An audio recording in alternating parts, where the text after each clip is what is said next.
Hello, welcome to HealthScan.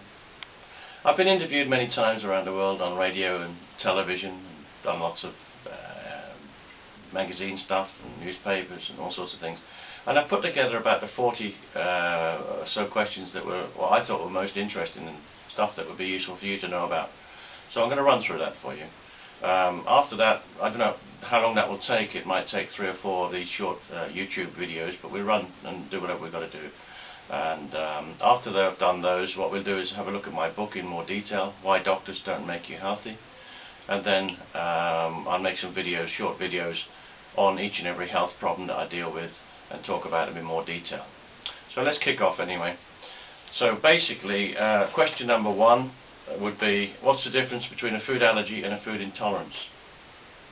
Well, a food allergy is something that happens when you go to the doctor or hospital or whatever, and they take blood samples or they inject you with something or other in your skin, and you usually end up with dust mites and cats and grass and all sorts of weird stuff, and really doesn't make any sense because you've got to get on with life, and even if they were right, in most cases they're not, as you know, because some of you will have already been for these tests and found that they didn't work.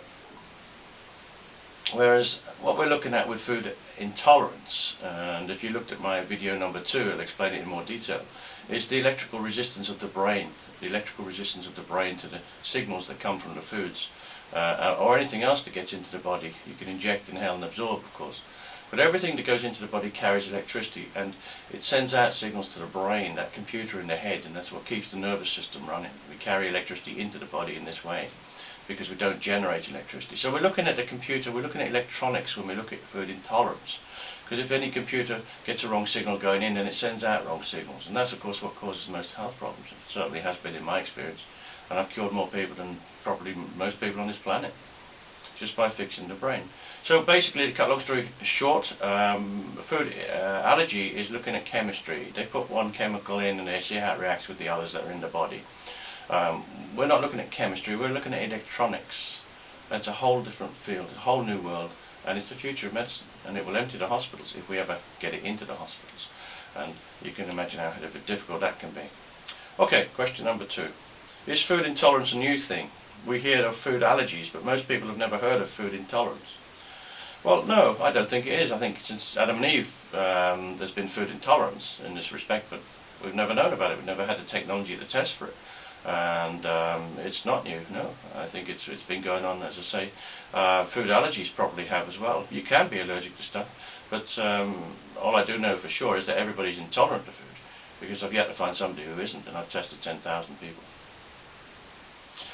Number 3, according to you, we are all intolerant to food. Is food intolerance something we were born with, or does it develop? Well, again, it can do both. You can be born with it, or it can develop. In most cases, in my experience, it develops, because we're walking chemistry sets. We put in different chemicals on a regular basis, and things change around, and they kick out signals that affect the brain in different ways. So mostly they develop, in my experience. So I'll have a look at number 4 now.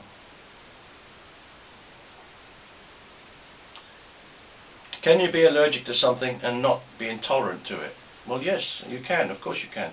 And that's one of the reasons that I say to people when they come and I check with them what their allergies are, because when they leave the clinic at HealthScan, they've still got those allergies. I don't treat for allergies. So if somebody's got a nut allergy or whatever, then they must be careful. But I'm looking at intolerance here. But normally when you fix the intolerances, the people get healthy and they don't seem to have these reactions anymore to nuts or whatever they happen to be. But yes, you've got to be careful on stuff like that. Okay, I see here that your work has attracted a great deal of media attention around the world. Yes, it has. Yes, it has, because it works. I'd like to see a lot more. I'd like to be given an opportunity to talk and demonstrate my work on national television on a regular basis in any country in the world, especially the more developed ones, because we can then help everybody. But to get on there is very difficult. There's lots of reasons for that. If you read my book, Why Doctors Don't Make You Healthy, you'll see my thinking on that one. But I'll just run through some of the more interesting editorials that I've had. And Sciatica, it's an Arab newspaper. Sunday Times did quite a big article on me. Good Life magazine. La Voce degli Italiani. Absolute Marbella. Marie Claire. Parent Guide. Health Advisor, Daily Express. Daily Express did a whole page on me, a whole page in a national newspaper.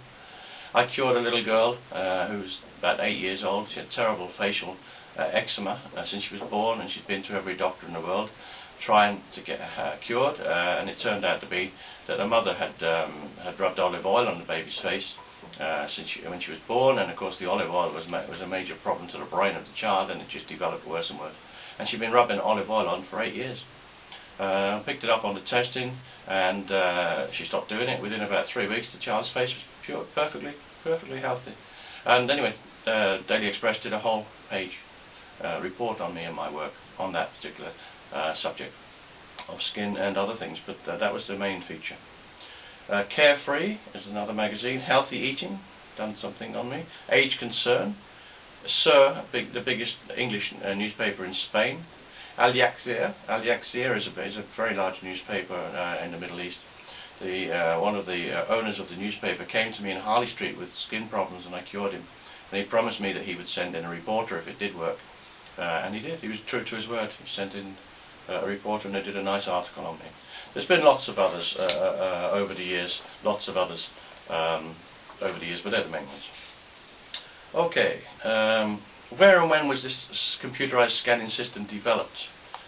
Well, it was developed in America. It was developed by doctors and computer experts in America some 20 years ago, around about 20 years ago. But it couldn't be used until it was licensed by the Food and Drug Administration, and they had 8 years of clinical trials before they did that. So it's been tested by the toughest licensing body in the world, and proven to work. So that should be good enough for anybody, quite frankly. Okay, I think we're running a bit short on time at the moment on this particular video, but I'm going to continue with as many as it takes. We've done about half a dozen questions already. Okay, I'll say goodbye for now. All the best.